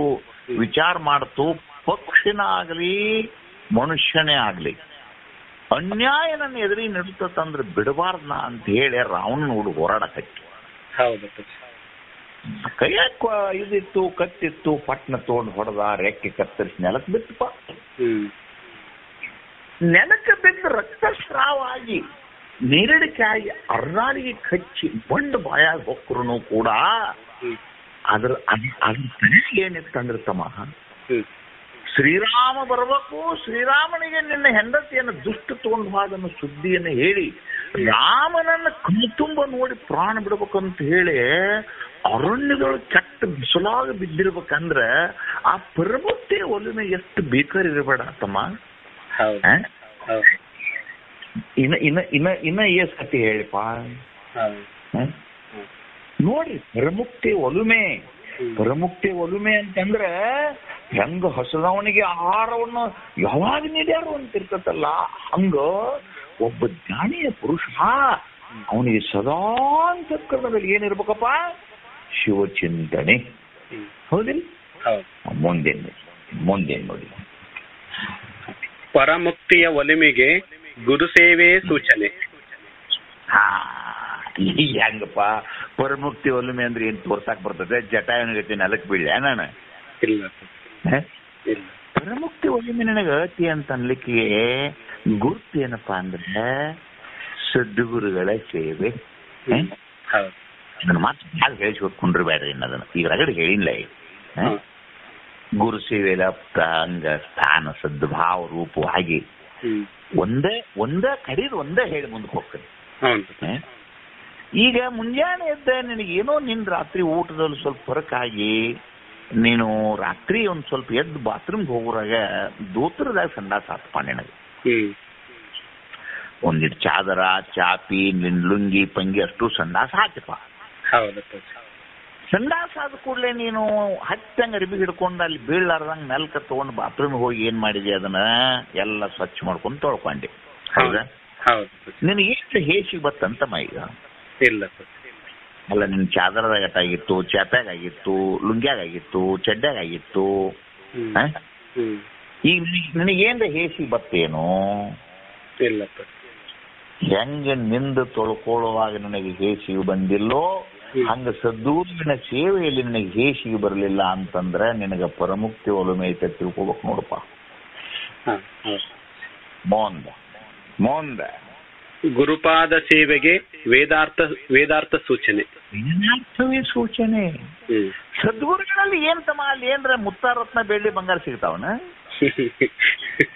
ಏನಪ್ಪ ಅಲ್ಲೋ ತಮ್ಮ ನನ್ನಂತೇಳಿ ಏನು ಸಿಗ್ತದೆ ನಿಮ್ಗೆ? ಕಂಬಾರ ಮಾಸ್ತರ್ನವ್ರನ್ನ ಕೇಳ, ಯಾವಾಗಾರ ಫೋನ್ ಮಾಡಿದಾಗ ಎಂದಾದ್ರೂ ಒಂದಿನ ನಾಲಿಗೆಯಿಂದ ನಂದು ಸಂಸಾರ ಮೇಲೆ ಮಾತಾಡಿ ನಾನು ಕೇಳ ಅವ್ರನ್ನೆಲ್ಲಾರು. ಇಲ್ಲಪ್ಪ, ಯಾವಾಗೂ ಕೇಳಿಲ್ಲಪ್ಪ. ಯಾವಾಗೂ ಎಂತ ಜೀವನದವ್ರು ನನ್ನ ನಾಲಿಗೆ ಮ್ಯಾಗ ಸಂಸಾರದ ಬಗ್ಗೆ ಕೇಳಿದ್ರಿ ಹೇಳ್ರಿ. ಇಲ್ಲಪ್ಪ ಯಾವಾಗೂ ಕೇಳಿಲ್ರಿಪ್ಪ. ಯಾವಾಗ ನೀವು ಫೋನ್ ಮಾಡಿದ್ರು ನಿಮಗೆ 10 ನಿಮಿಷ ಆದ್ರೂ ನಿಮಗೆ ಶಾಸ್ತ್ರಾರ್ಥವನ್ನು ನಿಮಗೆ ಹೇಳೇ ಅನಿವಾರ್ಯವಾಗಿ ಆ ನಂತರದಲ್ಲಿ ಏನಪ್ಪಾ ಉಂಡಿರೇನೋ ತಿಂದಿರೇನೋ ಸುಮ್ಮನೆ ನಾಟಕ ಅದು. ಅಂದ್ರೆ ವೇದಾರ್ಥವೇ ಸೂಚನೆ. ಇವ್ ಗುರು ಇವ್ ಶಿಷ್ಯ ಅಂತ ಅನ್ಲಿಕ್ಕೆ ಸೂಚನೆ ಏನಪ್ಪಾ ಅಂತಂದ್ರೆ ನೀವು ಕುತ್ಕೊಂಡ ಇವ್ರ ಜಾತ್ರೆ ಮಂಗ್ಯ ನಡೆಸೋದು ಮಾತಾಡ್ತಿದ್ರಿ ಅಂದ್ರೆ ಗುರು ಅನ್ಬೇಕ ನಿಮ್ಗೆ? ಇಲ್ಲ. ಈ ಬಳ್ಳಾರ್ಯಾಗ ದುರ್ಗಮ್ಮನ ಗುಡಿ ಮಂಗ್ಯಾನ ಆಡಿಸಿದ್ರಂತ ನೀ ಹೇಳುದು, ಅದಕ್ಕಿಂತ ಇಲ್ಲಿ ನೋಡ್ರಿ ಹೊಸಪೇಟೆಗೆ ಆಡಿಸಿದ್ ಭಾರಿ ಇರ್ತದ್ರಿ ತಾವು ಹೇಳುದು. ಇಬ್ರು ಕೂಡ ಮಂಗ್ಯಾನ ಆಡಿಸೋದು ನೀವು ನಿಮ್ ಗುರು ಶಿಷ್ಯರತ್ತಿ. ಮಾತ ಎತ್ತಿ ಕಣ್ಣರೆಪ್ಪಿ ಮಿಸಿಕಿದ್ರೆ ವೇದಾಂಗ ಸೊಡಂದು ಜ್ಞಾನ ವಿದ್ಯಾ ಸಂಪನ್ನಗಳನ್ನೇ ನೀನು ಮಾತನಾಡುತ್ತಿದ್ರೆ ಗುರುಪಾದ ಸೇವೆ ಅಂತಂದ್ರೇನು? ಗುರುವಿನಲ್ಲಿ ಒಂದಾಗುವುದು. ಮುಂದೆ ವರವೇದಾರ್ಥಕ್ಕೆ ಶರೀರಾದಿ ನೇತಿಯೇ ಸೂಚನೆ. ಗೊತ್ತು ಏನ್ ಹೇಳುದು ತಮ್ಮ ಎನ್ನದನ್ನ? ಜ್ಞಾನ ಆಗೈತಿ, ವರ ವೇದಾರ್ಥ ಸಿಕ್ಕತ್ತೆ ಅಂದ್ರೆ ಹೊಳ್ಳಿ ಮತ್ತೆ ನನಗೆ ಇಲ್ರಿ ಮೈಸೂರು ಸ್ಯಾಂಡಲ್ ಸೋಪ ಬೇಕತ್ತಾರನ? ಏನ್ ಹುಸ್ತಾನ ಕಂಬಾರ ಮಾಸ್ತರ, ಸಲ ಜಳಕಕ್ಕೆ ಹೋದಾಗ ಹೊಸ ಸೋಪ್ ಬಿಟ್ಟಿರಿ ನೀವು ನನಗ? ಇಲ್ಲಪ್ಪ, ಯಾವಾಗೂ ಸೋಪ್ ಬಳಸಿ ನೀನು? ಇಲ್ಲಪ್ಪ, ಯಾವಾಗೂ ಸೋಪ್ ಬಳಸೇ ಇಲ್ಲಪ್ಪ. ಅಲ್ಲೋ ಹೊತ್ತಮ್ಮ, ಶರೀರಾದಿ ನೇತಿಗಳು ಅಂತ ಜ್ಞಾನ ನಿಮಗ್ ಬರ್ಲಿಲ್ಲ ಅಂದ್ರೆ ಸೋಪ್ ಇವತ್ತು ಎಷ್ಟು ಹತ್ತವ್ರ? ಯಪ್ಪ ತಾವ್ ಅಂದದ್ದು ಎಷ್ಟು ಮಾರ್ಮಿಕ ಇತ್ತಂದ್ರಿಪ್ಪ. ಯಪ್ಪ ಅಪ್ಪವ್ರಿಗೆ ಹೊಸ ಸೋಪ್ ತೆಗೆದು ಕೊಡಂತ ನಾ ಹೇಳಿದಾಗ, ಯಪ್ಪ ಅದು ಹೊಲಸಾದ್ರನ್ನ ತೊಳಿಬೇಕಲ್ಲ, ಹೊಲಸಾದವ್ರಿಗೆ ಅದೆಲ್ಲ ಸೋಪ ಅಂತ ಹೇಳ್ತಾವ್ ಹೇಳಿದ್ದು. ಯಪ್ಪ ಜ್ಞಾನದ ಕಣ್ಣು ತೆರೀತಿಪ್ಪ. ರುದ್ರಣ್ಣ ನಡೆದ ಘಟನಾ ಇದು ಸರ್ ಮನ್ಯಾಗ. ಹೌದು. ಯಪ್ಪ ಅಪ್ಪಾಜಿ ಅವರು ಹೊಸ ಸೋಪ್ ಕೊಡು ಅಂತೇಳಿ ಹೇಳಿದ್ರಿಪ್ಪ ಇವ್ರಿಗೆ. ಅಪ್ಪವ್ರು ಹೇಳಿದ ಮಾತು ಎಷ್ಟು ಅರ್ಥಪೂರ್ಣ ಆಗಿತ್ತಂದ್ರ, ಯಪ್ಪ ಹೊಲಸಾದವ್ರಿಗೆಪ್ಪ ಅದು ಸೋಪ, ನಮ್ಗೇನ್ ಬೇಡಪ್ಪ ಅದು ಅಂತಂದಾಗ ಎಷ್ಟು ಅದ್ಭುತ ಯಪ್ಪ ಇದು ಜ್ಞಾನದ ಮಾತು ಅಂತ ಕೇಳಿದ್ರ ಕಣ್ಣು ತೆರೆಸಿಬಿಡ್ತ್ರಿಪ್ಪ. ಜ್ಞಾನದ ಕಣ್ಣು ತೆರೆಸಿ ನೀವು ಅನ್ಯ ಸತ್ಯರ ಆಕಾಂಕ್ಷೆಯಿಂದ ಕಣ್ಣು ನೋಡಿದ್ರ ಕಣ್ಣು ಹೊಲಸಾಕ. ಅನ್ಯ ಧನವನ್ನ ಅನಿಶ್ಚಿತವಾಗಿ ಹಿಡಿದ್ರೆ ನಿನ್ನ ಕೈ ಹೊಲಸಾಕ. ದುಡಿಲಾರ್ದ ಉಂಡ್ರ ನೀನು ಹತ್ತಿ ಹೊಲಸಾಕ. ವೇದಾರ್ಥಕ್ಕೆ ತಕ್ಕಂತೆ ಬದುಕಿದ್ದೆ ಅಂತಂದ್ರ ತಮ್ಮ ತಿಪ್ಪಿ ಸಗಣಿ ಗೊಬ್ಬರ ತೆಗೆದ ನಿನ್ನ ಮೇಲ್ ಹಾಕೊಂಡ್ರು ನಿನ್ನ ದೇಹ ಗಮಗಮನ ನಾರ್ತದ ಹೊರತಾಗ ಹೊಲಸು ನಾರುದಿಲ್ಲ ತಮ್ಮ. ಶರೀರ ಅದು ನೇತಿಯೇ ಸೂಚನೆ. ಮೌನ ಶರೀರಾದಿನೇತಿಗೆ ತಾನು ಆರು ಎಂಬುದೇ ಸೂಚನೆ. ಮತ್ತೆ ಈಗ ನೋಡು, ಇದ್ದ ಸ್ವಶರೀರವನ್ನೇ ನೀನು ಹೊರಗೆ ನಿಂತು ನೋಡಕತ್ತಿ ಅಂದ್ರೆ ನೀ ಯಾರನ್ನು ಜ್ಞಾನ ನಿನಗೆ ಹೇಳ್ತಂದಂಗ ಆತಲ್ಲ. ಹೌದು, ನನ್ನ ಶರೀರ ನೀತಿ ಮಾಡುದಲ್ಲ, ನಿನ್ನ ಸ್ವಂತ ಶರೀರವನ್ನೇ. ಏನ್ ನಾ ಭಾಳ ಹೇಳ್ಬೇಕು, ಖರೆ ಏನ್ ಮಾಡ್ಲಿ ಸಂಕಟ ನನಗೆ. ಮಧ್ವಾಚಾರ್ಯರು ಮಧ್ವ ಭಾರತೀಯ ಜೊತೆಗೆ ನಿಂತುಕೊಂಡು ಸಂವಾದಕ್ಕಾಗಿ ಶಂಕರರು ಬದರಿ ಕ್ಷೇತ್ರದಲ್ಲಿ ನಿಂತಾಗ ಸ್ವತಃ ಕೊನೆಗೆ ಶಂಕರ ಭಾರತಿ ಏನ್ ಹೇಳಿದ್ಲು ಅಂದ್ರೆ ನೋಡು, ಮಧ್ವನ ವಿದ್ಯೆಗೆ ಮುಗ್ಧಳಾಗಿ ಹೋಗಿದ್ಲು ಭಾರತಿ. ಏನು ಮಧ್ವನ ವಿದ್ಯೆ ತಮ್ಮ, ಏನು ಹೇಳಿದ್ಲು ನಾನು? ಸ್ವಯಂ ಭಾರತೀಯ ಅವನ ಪಾದ ಹೊತ್ತಕತ್ತಾಳು ತಮ್ಮ, ಮದುವೆ ಮಾಡ್ಕೊಂಡಾಳು ಹೋಗಿ. ಯಾರು ವಾಗ್ಜೀವಿ ಅಂತ ಕರುತ್ತಿರಲ್ಲ, ಆಕೆ ಮಧ್ವನ ಮಡದಿ. ಮಧ್ವನ ಮಡದಿ ಶಂಕರನಿಗೂ ಮಧ್ವನಿಗೂ ವಾದ ನಡೆದಂತ ಪ್ರಸಂಗ. ಶಂಕರ ಬ್ರಹ್ಮಚಾರಿ, ಮಧ್ವ ಗೃಹಸ್ಥ. ಏನ್ ಹೇಳಿದ್ರು ಮಧ್ವನ ಆಟ ನಡಿಲಿಲ್ಲ. ಮಧ್ವನ ಹಣಿ ಮ್ಯಾಗ ನವ್ರು ಬರ ಕಟ್ಟಿ ಗಂಡ ಸೋಲ್ತಾನ ಅನ್ನೋದು ಗೊತ್ತಾತು. ಏನಾದ್ರೂ ಗಂಡಿನ ಮರ್ಯಾದೆನ ಕಾಪಾಡಬೇಕಾದದ್ದು ನನ್ನ ಧರ್ಮ ಅಂತ ಹೇಳಿ ಮೆಲ್ಲಕ ಸಣ್ಣಿ ಮಾಡಿ ಕಾಮಶಾಸ್ತ್ರ ಕೇಳವನಂತು. ಕಾಮಶಾಸ್ತ್ರ ಕೇಳಂತ ಅಂದ ಕೂಡಲೇ ಮಧ್ವ ಬೆರಿಕಿ ಶಾಣ್ಯ ಬ್ರಾಹ್ಮಣ ಕಾಮಶಾಸ್ತ್ರ ಕೇಳಿದ. ಶಂಕರ್ ಒಂದ ಮಾತು ಹೇಳಿದ, ತಡಿ ಅದನ್ನ ಬಗ್ಗೆ ಹೇಳ್ಬೇಕ, ತಡಿ ಒಂದ್ ನಿಮಿಷ ಅಂದಾವಣ ಹೊರಗೆ ಹೋಗಿ ತನ್ನ ದೇಹವನ್ನು ಅಲ್ಲಿ ನೆಲಕ್ಕೆ ಒಗೆದ. ತನ್ನ ಸೂಕ್ಷ್ಮ ದೇಹವನ್ನು ಎತ್ತಿಟ್ಟುಕೊಂಡು ಆ ಸುಮ್ನ ನಾಡಿಯಿಂದ ಹೊರಗೆ ಜಿಗದ. ಅಲ್ಲಿ ಹಬ್ಬ ನನ್ನಂಥದ್ದೊಂದು ಸತ್ ಹೊಂಟಿತ್ತು. ಅದಕ್ಕೊಂದು 4 ಮಂದಿ ಹೆಣ್ರಿದ್ರು, ಬಡಗೊಳ್ಕೊಂಡು ಅಳಕಚ್ಚಿದ್ದು. ಆ ಹೆಣದಾಗ ಹೊಟ್ಟೆ ಯಾಕೆ ಇದನ್ನ ಕರ್ಕೊಂಡು ಯಾರಪ್ಪ ಮತ್ತೇನೋ ಗಲಾಟೆ ನಡೀತು ನೋಡ್ರಿ. ನೋಡ್ರಿ, ಯಾರು ಸ್ವಲ್ಪ ಮ್ಯೂಟ್ ಮಾಡ್ಕೊಂಡು. ನೇತಿಗಳನ್ನು ತಾನು ಅರ್ಥವಾಗಿರುವಂತಹ ಕಲೆ ಅದು ಆ ಜ್ಞಾನಿಗೆ ಕರಗತಾಗಿರುತ್ತೆ ತಮಾಗ. ಅದೇ ಅದರ ಅಂಗ, ಅದೇ ಅದರ ದರ್ಶನ. ಹೌದಲ್ಲ? ಮೋನ್ ಆರು ನಾನೆಂಬುದಕ್ಕೆ ಸೋಹಂಭಾವನೆಯೇ ಸೂಚನೆ. ಇನ್ನೇನಪ್ಪ ನಾ ಹೇಳ್ಬೇಕಾಗಿದೆ ನಿನಗೇನು? ದೇಹಾದಿಪಡಿ ಪದಾರ್ಥಗಳಿಂದ ಅನ್ಯವಾದ ವಸ್ತುಗಳಲ್ಲಿ ನಾನತ್ವ ಅನ್ನೋದಿಲ್ಲ. ನಾನು ಅನ್ನೋದು ಚೈತನ್ಯ ರೂಪ ಅನ್ನೋದು ಬಸ್ತು ಅಂತಂದಾಗ ಸೋಹಂ ಹಂ ಸೋ ಹಂ ಹಂ ಸೋ, ಇದು ನಿನ್ನ ಉಸಿರಿನ ತಾಕಲಾಟದ ಶಬ್ದದ ನೇಮ. ಅದು ಸೋಹಂ ಭಾವನೆ ಅಂದ್ರೆ ಸೋ ಅಂದ್ರೆ ಅವನು, ಹಂ ಅಂದ್ರೆ ನಾನು, ಅವನು ನಾನೇ ಇದ್ದೇನೆ ತತ್ವಮಸಿ ನೋಡೋದು. ಅರ್ಥ ಆಗ್ತದೆ? ಹೇಳಿಲ್ಲ. ಇನ್ನೊಂದು ಮುಂದ್ ಪದಾನು ಐತಲ್ಲ, ಅದನ್ನ ಇದನ್ನ ಹೇಳಾಕ ಒಂದ್ ಪದ ಐತ, ಅದ್ ಮುಂದೆ ಒಂದು ಪದ ಇರ್ಬೋದು. ನೋಡಿ ತಿಳಿಯಲು ತತ್ವಮಸಿ ವಾಕ್ಯಾರ್ಥವಣೆ ಕೂಡೆ ಕೈವಲ್ಲೆಯುವುದು ಗುರು ಹಿಡಿದು ಅಂತ 3-4 ಪದ ಬರ್ತಾವ. ನೆಕ್ಸ್ಟ್ ಪದ ಅದೇ ಐತೆ. ಹಂಗಾರ ಆ ಸಮಯದಾಗ ಹೇಳ್ತೀನಿ ತೋ.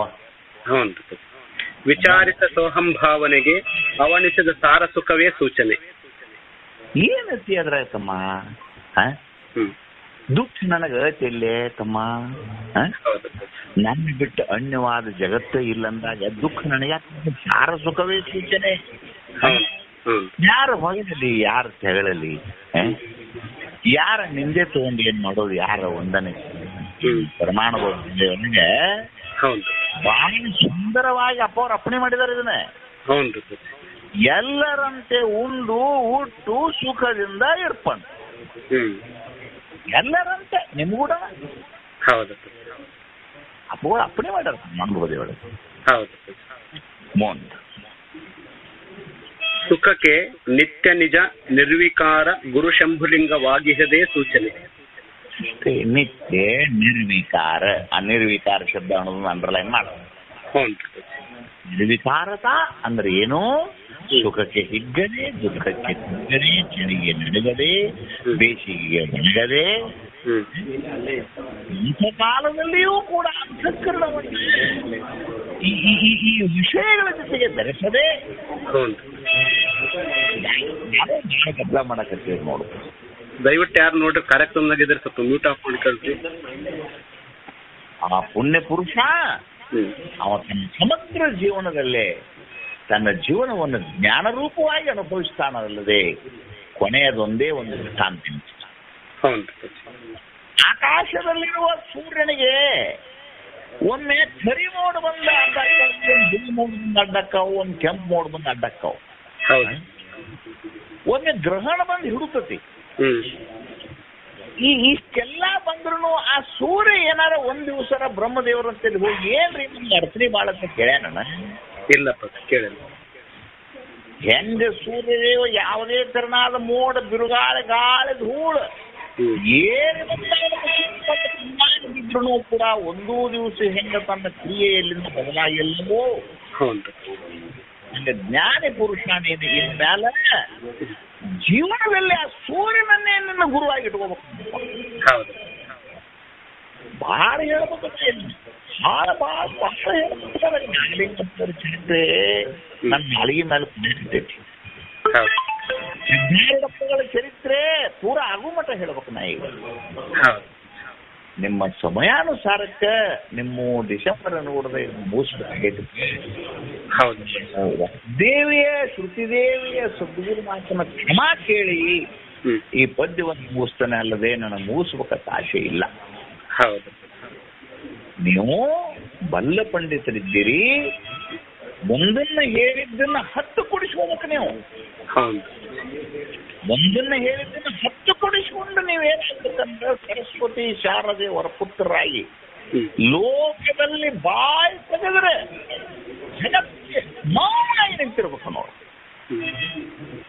ಇಂಥ ಒಂದು ಜ್ಞಾನ, ಅಂಥ ನಡತೆ, ಅಂಥ ರೀತಿ. ಅಪ್ಪ ಅವರು ನಿನ್ನೆ ಕೊಪ್ಪಳ ಇದ್ರಾಗ ಗದಗಿನ ಪ್ರವಚನ ಮುಗಿಸ್ಕೊಂಡು ಕೊಪ್ಪಳಕ್ಕೆ ಬಂದ್ರು.